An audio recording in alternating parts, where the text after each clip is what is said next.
नमस्कार दोस्तों, OCN network में आपका स्वागत है। मैं हूं ओमकार चौधरी। देखिए, एक क्रम है।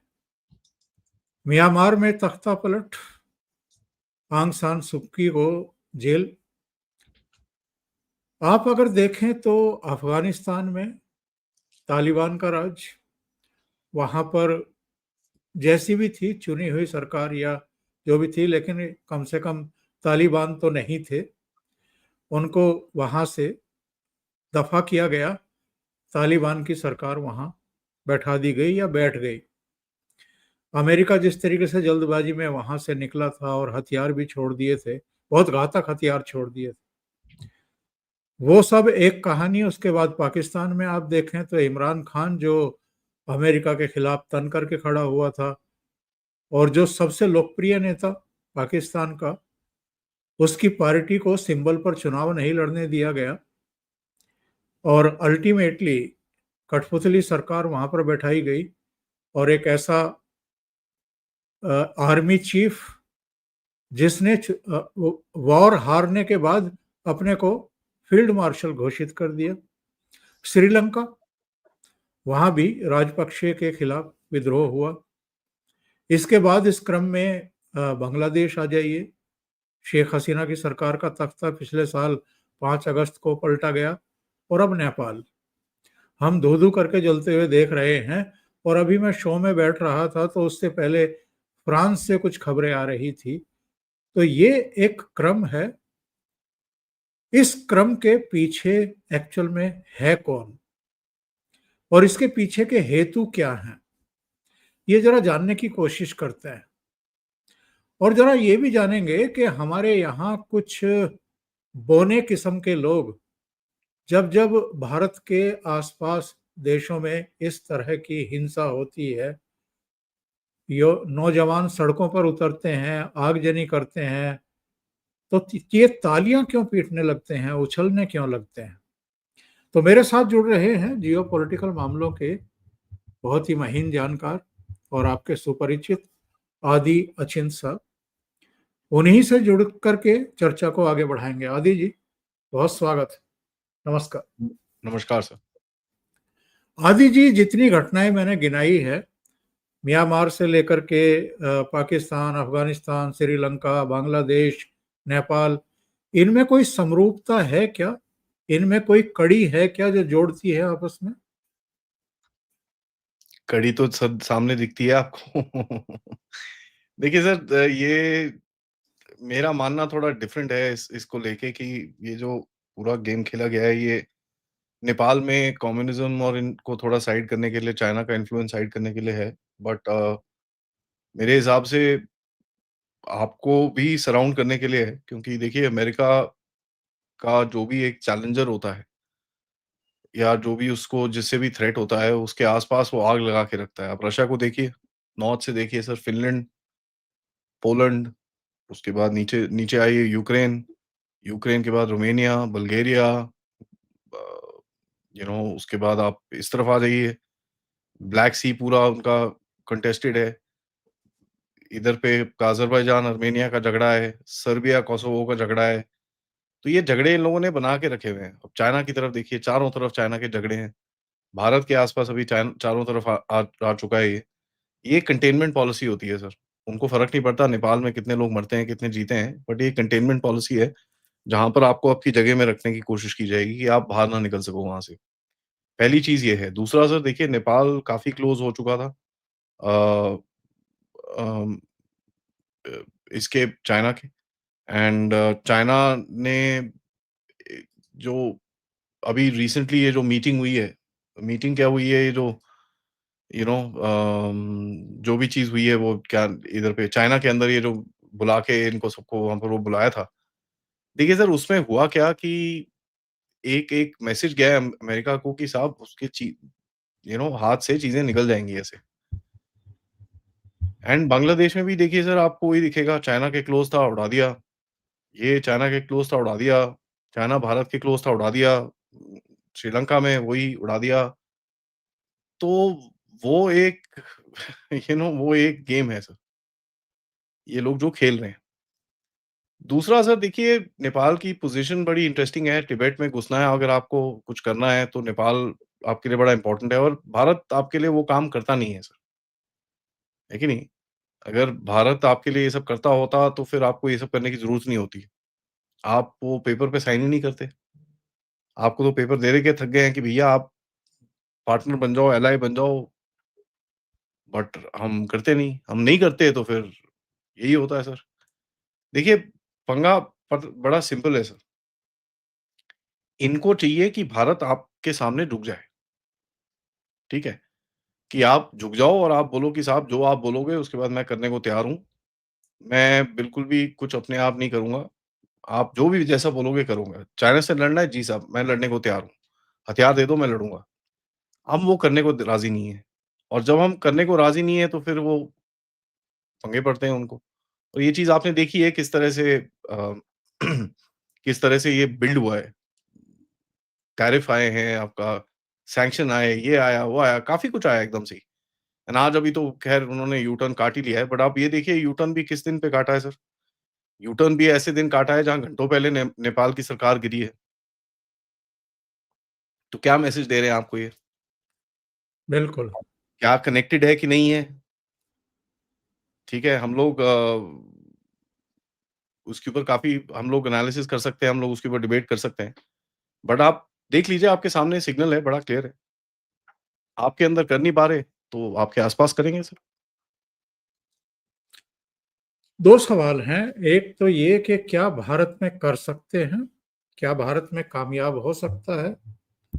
दूसरी बात ये है कि ये जो जमूरे तालियां बजाने लगते हैं, श्रीलंका में कुछ होता है, बांग्लादेश में कुछ होता है, नेपाल में कुछ होता है, ये वो सब लोग हैं जो भले ही राहुल गांधी के कट्टर समर्थक ना हो, लेकिन जिनकी गर्भनाल काटी है मोदी जी ने आकर के, जो दलाली करते थे, जो सौदेबाजी करते थे, जो भ्रष्टाचारी थे, कई तरह के रोगों से ग्रस्त थे, ये वो सब अब इकट्ठा हो रहे हैं।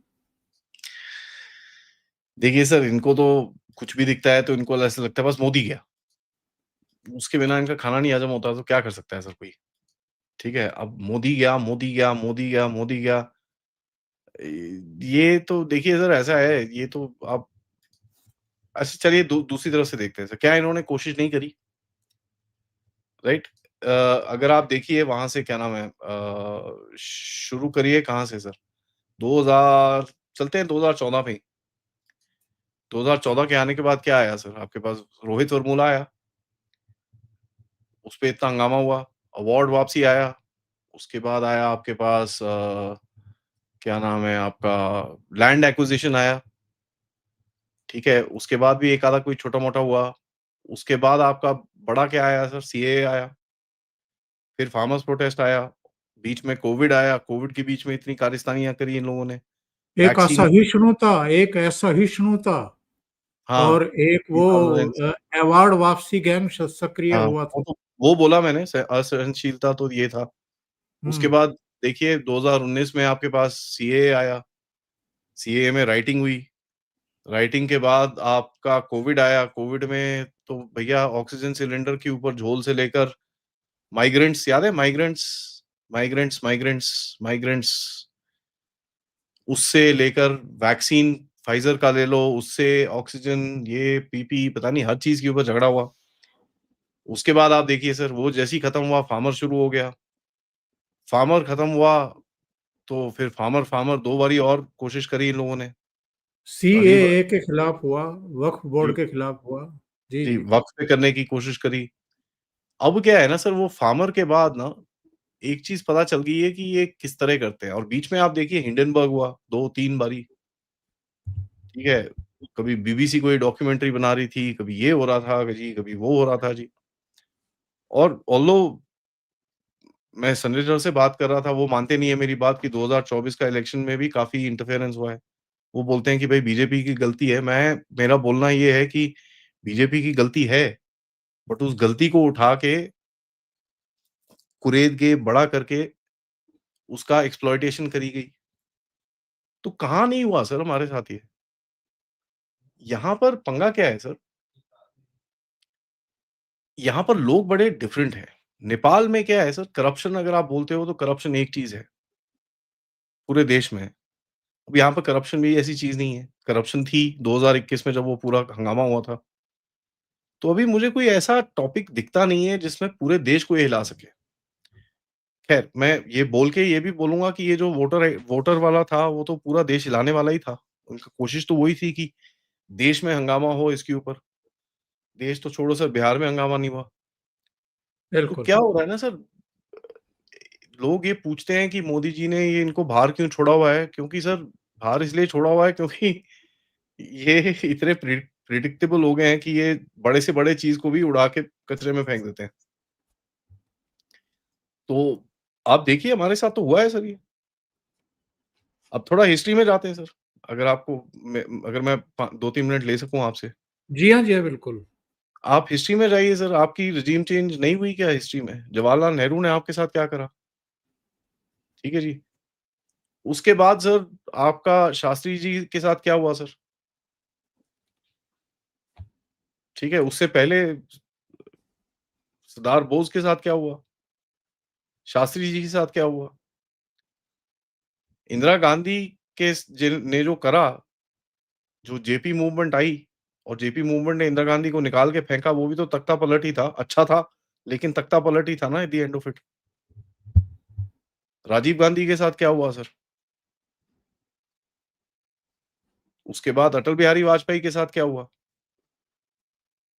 तो ये चीज़ें हमको पता होनी चाहिए सर, ये हमारे साथ हुई हैं। ओनली थिंग इज़ उस टाइम पे हम इतना ध्यान नहीं देते थे इन चीज़ों पे। आज थोड़े सेंसिटिव हो रखे हैं। आज थोड़ा हमें अवेयरनेस है, हम लोग एक राष्ट्रवादी थोड़े जो एक तिथि है वो थोड़ी ज़्यादा हो रखी है, लोग गुस्सा हो जाते हैं। और वो गुस्से से होता क्या है कि सर ये जो बेवकूफ़ी होती है ना वो कर नहीं पाते ये लोग। क्योंकि जो एक एक देश के अंदर एक अंडरस्टैंडिंग है कि यार हम एक राष्ट्रवादी देश हैं और हमारे पीछे हमारे दुश्मन हैं। सर 2019 तक तो हमको पता ही नहीं था डीप स्टेट क्या होता है। मतलब हमको पता था बट इतना जिस तरह से हमको आज पता है वो चीज़ों पब्लिक में नहीं थी। आज तो टीवी चैनल पे लोग डीप स्टेट करते हैं। मैं बता रहा हूँ सर, मैंने डीप स्टेट की बात शुरू करनी करनी शुरू करी थी, लोग मुझे पागल बावला बोलते थे। पता नहीं क्या गांजा फूँक के बैठता है, पता नहीं क्या-क्या कमेंट्स आते थे मेरे को सर। ऐसा कुछ नहीं होता, ये बकवास है, ये है।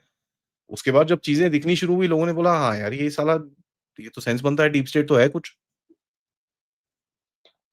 तो ऐसे ही होता है सर, हमारे साथ बहुत सारी चीज़ें हुई हैं, जहाँ पर हमारी लीडरशिप स्ट्रॉन्ग रही है, मोदी जी खड़े रहे हैं और चलता रहा है सर। ये जो मणिपुर में हुआ वो भी तो वही है सर। आपका देश बिल्कुल। का एक टुकड़ा तोड़ने की कोशिश करी ना इन लोगों ने एंड वो भी वही है सर। बांग्लादेश में करा, बांग्लादेश से इम्पैक्ट कहाँ आएगा? आपको ही आएगा। नेपाल ख़ैर नेपाल में इम्पैक्ट नेपाली लोगों से हमारे को कोई थ्रेट नहीं है। बट हमारे को थ्रेट क्या है सर पाकिस्तान के थ्रू जो इस तरफ आएगा। तो आपके साथ तो हो रहा है सर, उसमें कोई डाउट ही नहीं है। सवाल ये है कि ये गंदा खेल, डर्टी गेम कब तक चलेगा? कभी खत्म होगा कि नहीं होगा? सर देखिए, इस दुनिया में 3-4 सॉवरेन कंट्री हैं, ठीक है सर? एक है अमेरिका, एक है रशिया, एक है भारत और एक है चाइना, ठीक है सर? इसके अलावा कोई सॉवरेन कंट्री नहीं है, जो अपने डिसीजंस अपने आप लेता हो पूरी तरह से। बहुत कोई नहीं है। आप मुझे बता दीजिए कहीं आपको दिखता हो तो। फ्रांस चलिए मान लेते हैं थोड़ी-सी इंडिपेंडेंस वो दिखाता है नहीं? कुछ-कुछ हैं, ब्राज़ील ने थोड़ी-सी रीढ़ दिखाई है। सर वो टेम्परेरी है ना, कितना टाइम खड़ा रहेगा? वो भी देखना है ना सर। प्लस इकोनॉमिक पावर नहीं है आपके पास, वो एक बहुत मायने रखती है। तो आपको ये देखने को मिलेगा सर, ये चलता रहेगा जब तक आप एक रिकॉग्नाइज्ड स्ट्रेंथेन्ड पावर नहीं होगे और उसके बाद भी चलेगा। सर रशिया के पास इस टाइम पे 6500 न्यूक्लियर वेपन्स है। साढ़े 5000 या 6500 न्यूक्लियर वेपन्स है, फ़र्क नहीं पड़ता। सबसे 1000 ऊपर ज़्यादा नीचे। उसी के पास। हुँ। जी। एक टाइम पे सर रशिया के पास 34,000 न्यूक्लियर वेपन थे। एंड हाईएस्ट पॉइंट पे रशिया के पास 44,000 न्यूक्लियर वेपन थे। 44,000। आज उसके पास सबसे ज़्यादा है। फिर भी पुतिन को गिराने की कोशिश कर रहे हैं सर। तो ये तो सर जब तक जो डीप स्टेट है, उसकी अंडरस्टैंडिंग जब तक चेंज नहीं होती, तब तक ये चलेगा सर। इसमें कोई डाउट नहीं है और यहाँ पर एक चीज़ समझ में हमको और आनी चाहिए कि जो एक अमेरिकन एक्सक्लूसिविटी बोलते हैं कि भैया मैं हूँ तो और कोई नहीं है। जब तक वो उनके इनके दिमागों से नहीं हटता कि भैया हम अब उस पोज़ीशन में नहीं हैं, इन चीज़ों को करने के लिए, तब तक ये चलेगा सर। और ये ज़्यादा टाइम नहीं है, 3, 4, 5 साल और है। बट ये है सर, ये एक आपको हमेशा थ्रेट रहेगा और इसमें कोई डाउट नहीं है। मैं आपको इस टाइम पे भी बता रहा हूँ, आप देखिए आप आपके देश के अंदर कभी लैंग्वेज में खड़े हो जाते हैं, कभी पता नहीं किसी-किसी की कोई भी चीज़ पे खड़े हो जाते हैं यहाँ पर तो लोग, कुछ भी मिलता है शुरू हो जाते हैं। बट इश्यू वही है ना सर, अब आपको जो पसंद आता है वो मुझे ना आए, मुझे जो पसंद आता है वो आपका ना आए। हमारी प्रेफ़रेंसेस इतनी डिफरेंस है, इतना बड़ा देश है, तो एक साथ करना बड़ा मुश्किल है। और गवर्नमेंट भी सीख गई है सर हमारी गवर्नमेंट भी सीख गई है कि किस तरह से इनको अभी झेलना है। वापस अपने पड़ोस पर लौटे हैं, तो मालदीव्स ने बीजिंग की गोद में जाकर के बैठने की कोशिश की थी, झक मार करके, हार करके। अभी हमने देखा था जो डिफेंस मिनिस्ट्री पर कितना बड़ा मोदी जी का फोटो लगा हुआ था जब उनको गार्ड ऑफ ऑनर दिया जा रहा था। उसके बाद वो उससे उसके बाद या उसके पहले दिल्ली भी आए थे। तो मालदीव जो है वो उसकी समझ में कुछ-कुछ चीज़ें आ गई। श्रीलंका में कभी भारत विरोधी ताकतें जो हैं वो सिर उठाती हुई दिखाई देती हैं, कभी रिजिम चेंज होते ही चीज़ें नई दिल्ली के साथ मामूल करने की कोशिश होती है।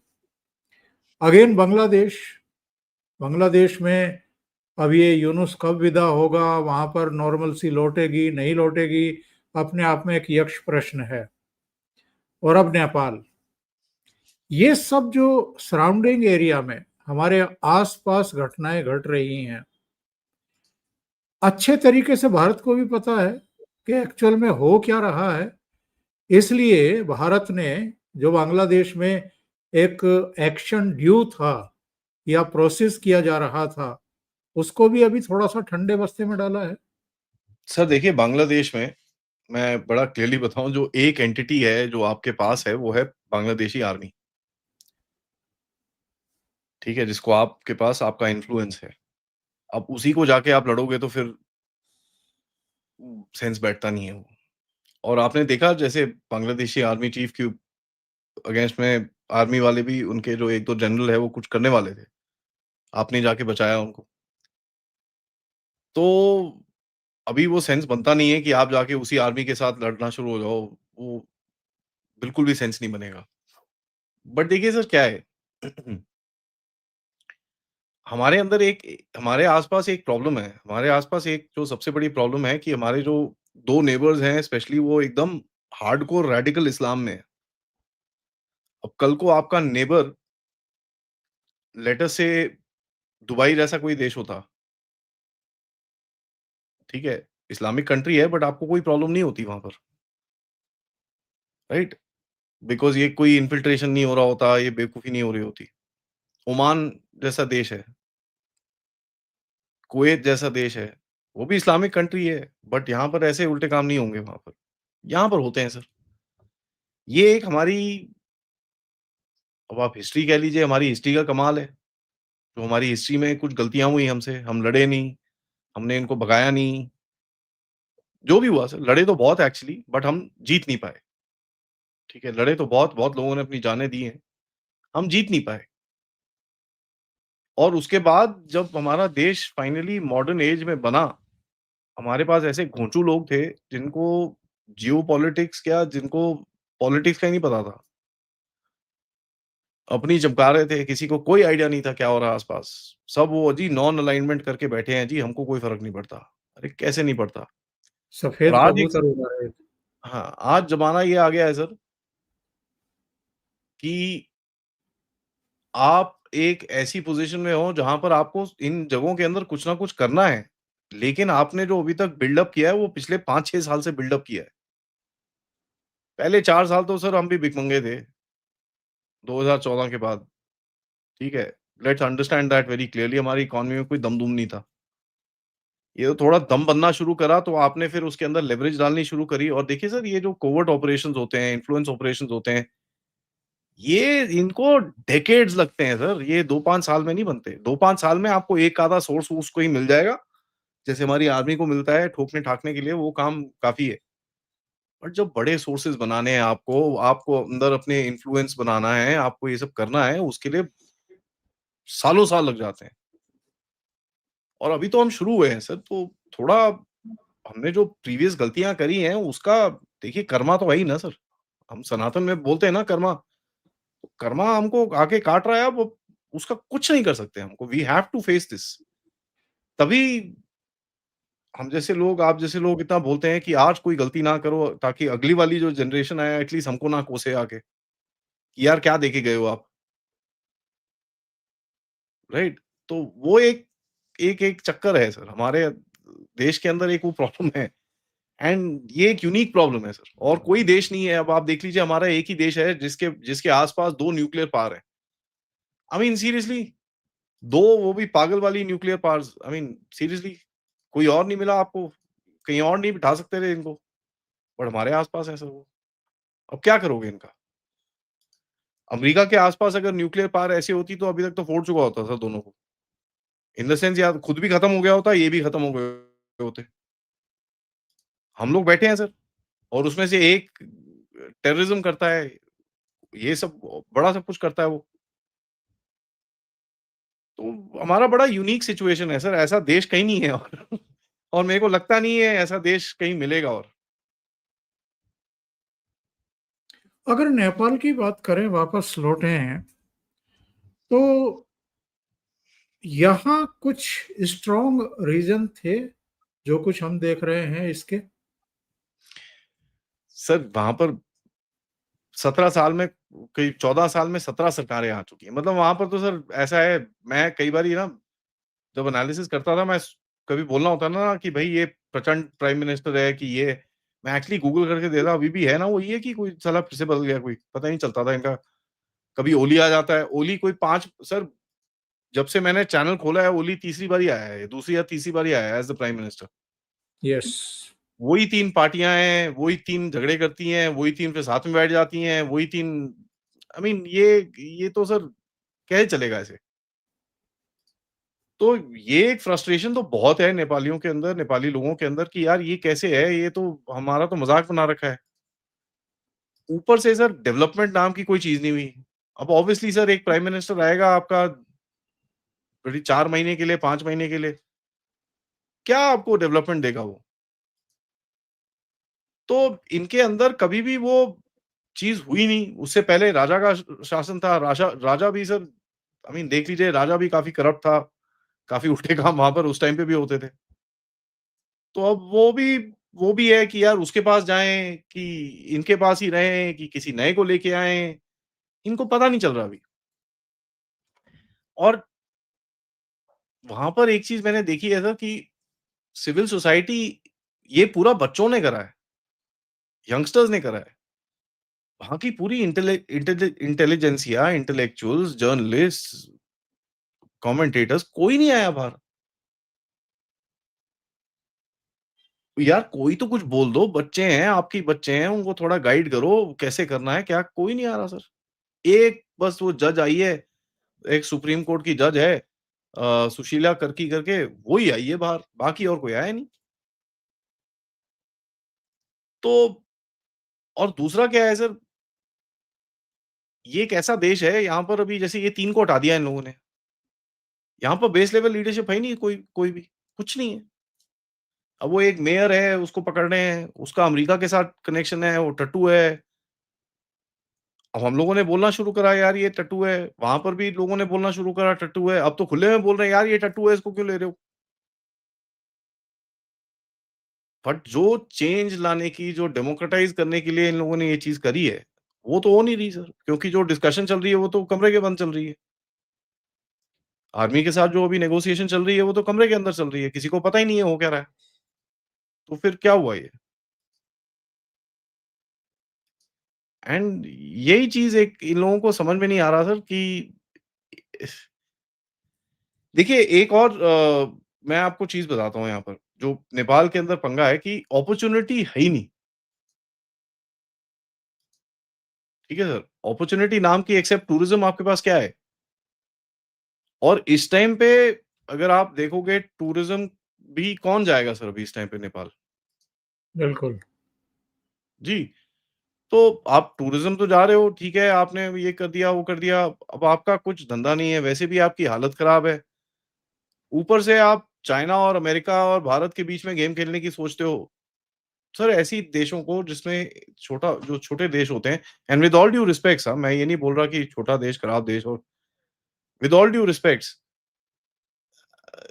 इनको ना थोड़ा रियलिस्टिक होना पड़ेगा ज़िंदगी के अंदर। ये 2 वोट के अंदर अपने दोनों पैर डाल के नहीं खेल सकते। सो आई डोंट नो ये इन लोगों ने बस बड़ा क्लियरली देखा है कि साहब हम तो दोनों तरफ खेलेंगे। हम तो चाइना में भी खेलेंगे। हम तो भारत को भी खेलेंगे, हम अमेरिका के साथ भी डांस करेंगे। तो सर जब आप ऐसे काम करोगे फिर आपको पता होना चाहिए ना किस किस जगह पे पंगे ले रहे हो और आपके साथ क्या होगा फिर? तो ठीक है अभी दिखेगा इनको और जिस तरह से इनकी सोसाइटी है सर, बड़ा जोश है अभी। बट एक चीज़ मैं बोलूँगा सर अ, बांग्लादेशियों को अभी तक समझ में नहीं आया कि इनके साथ हुआ क्या है, ठीक है? बांग्लादेशियों को नहीं समझ में आया ये। नेपालियों को समझ में आ गया यार ये कुछ गड़बड़ हो गई है। सो ये एक एक बड़ी इंटरेस्टिंग चीज़ है सर। देखते हैं अभी तो सर देखिए, बहुत नया है। टॉप लेवल पर बैठे हुए लोगों को सीधे निशाना बनाया जा रहा है। इमरान खान, आंग सान सू की, हामिद करजई, राजपक्षे, शेख हसीना, ओली, सीधे उनको निशाना बनाया जा रहा है। उनको भागने के लिए मजबूर किया जा रहा है या जेलों में ठूंसा जा रहा है। तो ये जो टेंडेंसी है, और हमारे यहाँ भी एक टी शर्ट और कंधे पर बैग लेकर के घूमने वाला आदमी है, वो शायद अभी हाइड्रोजन बम तलाश करने के लिए मलेशिया गया था। वो कह रहा था कि हाइड्रोजन बम फूटेगा इस बार। तो यहाँ पे जिस तरीके की लैंग्वेज का इस्तेमाल ये करते हैं, जानबूझ करके ही करते हैं, ताकि जो फ्रस्ट्रेटेड युवा है, या युवा भी नहीं है, जाहिल है, उसको भड़काना, उकसाना शायद उतना आसान है। जहाँ से मैंने शुरुआत की थी, क्या भारत में ये कोशिश करेंगे सीरियसली, जैसा 26 जनवरी 2021 को लाल किले पर किया गया था? उस तरह की हरकत ये लोग करने की कोशिश कर सकते हैं। करेंगे तो सही सर बट होगा नहीं मेरे हिसाब से। करने की तो पूरी कोशिश करेंगे सर, उसमें कोई डाउट नहीं है। इनका देखिए इनको मोदी से इनका चल नहीं रहा। It's just not working. Modi ji इनको कुछ करने ही नहीं देते। ठीक है, अभी देखिए आप भैया हम एसआईआर करेंगे। वो एसआईआर में ऐसा गिरा जाके ऐसा गिरा, खत्म हो गया। तो ये बड़ा एक बड़ी टेढ़ी-सी चीज़ है सर। एंड भारत के अंदर एक और चीज़ है कि इस टाइम पे टॉलरेंस नहीं है सर, बिल्कुल टॉलरेंस नहीं है। तो ये अ, अभी कोई गलत पंगे लेगा तो फिर आपको भी पता है सर, किस तरह फिर रिएक्शन आता है कि आप भारत के अगेंस्ट जा रहे हो और उसके बाद एंटी नेशनल का टैग इतनी जल्दी चिपकता है किसी के पिछवाड़े में, फिर उसको निकालना बड़ा मुश्किल हो जाता है। तो ये चीज़ हमने देखी है मूवीज़ में, ये चीज़ हमने देखी है सिविल सोसाइटी में, ये चीज़ हमने देखी है बॉयकॉट्स के अंदर, अच्छे-अच्छे लोगों को मज़ा चखा दिया है हमने। तो ये एक एक जो सिविल सोसाइटी का रिएक्शन है, ये आपको बचा के रखता है और तभी मैं इसको एनकरेज करता हूँ कि यार बोलो, कोई बात नहीं, बोलो। बी रिस्पेक्टफुल, बी नाइस, गाली-वाली मत दो किसी को, बट बोलो। तो भारत में करेंगे ज़रूर सर, मैं आपको बता रहा हूँ अगले 1 डेढ़ महीने में फिर से कुछ और एक टूल किट आएगी। अभी तो साहब आए हैं बाहर से, तो कुछ तो होगा। कुछ ना कुछ हाँ, तो नहीं होगा। देखना पड़ेगा। जो कंधे पर बैग लटकाया हुआ था उसमें क्या लेकर के आए हैं, हाँ, तो थोड़ा ये कुछ भी तो देखना देखिए। पड़ेगा। और ये चीज़ें भी डराती हैं क्या इन लोगों को, ये जो विजय माल्या, नीरव मोदी, तैमूर राणा, ऐसो-ऐसो को खींच-खींच करके कॉलर पकड़ करके वापस ला करके बंद किया जा रहा है कि तभी तो बेटा अगर जल्दी है ना। खुराफात करके अगर तुम कहीं भागोगे भी, तो छोड़ेंगे नहीं। सर तभी तो जल्दी है ना सर, कि जल्दी करो यार। ये लोग वापस आ गए, किसी ने कुछ बोल दिया, तो देयर यू गो। इनको बड़ा चक्कर है सर इनको पता है ये एसआईआर हो गया। एसआईआर हो गया, आपको भी पता है सर, आप पॉलिटिक्स देखते हो। एसआईआर में अगर ये पूरा बैठ गया, तो गए ये लोग तो, पूरी तरह से गए। आपको भी पता है, तो इनको पता है इनकी रोड एंड पे आ रही है, ज़्यादा टाइम बचा नहीं है इनके पास कि भई जाके ये कुछ कर सकें। तो अभी डेस्परेशन देखें, हर किसी चीज़ को उठा लेते हैं। ओ मोदी जी टेढ़ा बैठे हैं, ओ मोदी टेढ़ा बैठा है। जिस तरह की आजकल फीडबैक आती है, वो पहले नहीं आती थी। मोदी जी खड़े क्यों हुए हैं? उनकी जैकेट काली क्यों है? वो फ़ोन क्यों नहीं उठा रहे? ये क्यों नहीं कर रहे? हर चीज़ पे एक इश्यू बनाने की कोशिश करते हैं ये। कहीं चिपकता नहीं है, वो अलग चीज़ है सर। वही और है। जेल जाने की भी तो नौबत आ रही है। कोर्ट में सुनवाई शुरू हो चुकी है, ट्रायल शुरू हो चुका है, चार्जशीट पेश कर दी गई है। तो परेशानियां तो चारों तरफ से पैदा हो रही हैं इनके लिए। वो तो है सर, उसमें कोई डाउट नहीं है। तो ये तो सर मामला अभी और गर्म होगा क्योंकि अगले अगले साल में तो 4-5 इलेक्शन है, पता नहीं कितने 4 है 5 है? 5 है। तो अगले 26 साल में में बंगाल का भी है, केरल भी है, शायद असम भी है तमिलनाडु भी है। और हाँ, तो तमिलनाडु भी 4-5 है, इलेक्शन पुडुचेरी है, कई हैं। तो इसके अंदर तो और भी गर्म होगा सर। असम को लेकर के ज़्यादा चिंतित हैं ये राहुल असम गांधी। होगा सर, उसके बाद आपका असम में तो बड़ा ज़बरदस्त होगा, फिर बंगाल की तैयारी शुरू हो जाएगी, फिर हाँ, यूपी की बंगाल में तैयारी तो शुरू हो खैर इन्हें जाएगी। बंगाल में तो इनको पता है कि इनका कुछ है नहीं। हाँ, तो फिर जैसे यूपी बिहार की में कुछ नहीं है, वैसे ही बंगाल में कुछ नहीं है। फिर यू नो अ अ 27 में तो फिर 7 चुनाव आ जाते हैं। 5 चुनाव उत्तर प्रदेश, उत्तराखंड, पंजाब, मणिपुर, गोवा और फिर गुजरात और आपके हिमाचल आ जाता है दिसंबर तक आते-आते। हाँ, तो ये तो सर भाई पॉलिटिकल सीज़न रहेगा और आपको दिखेगा ये हीट होता हुआ। अभी तो शुरुआत है सर, अगला 1 डेढ़ साल बड़ा मज़ेदार होने वाला है। आदि जी बहुत-बहुत धन्यवाद जुड़ने के लिए, इतना समय निकालने के लिए और महत्वपूर्ण जानकारी देने के लिए। Thank you so much. नमस्कार। नमस्कार।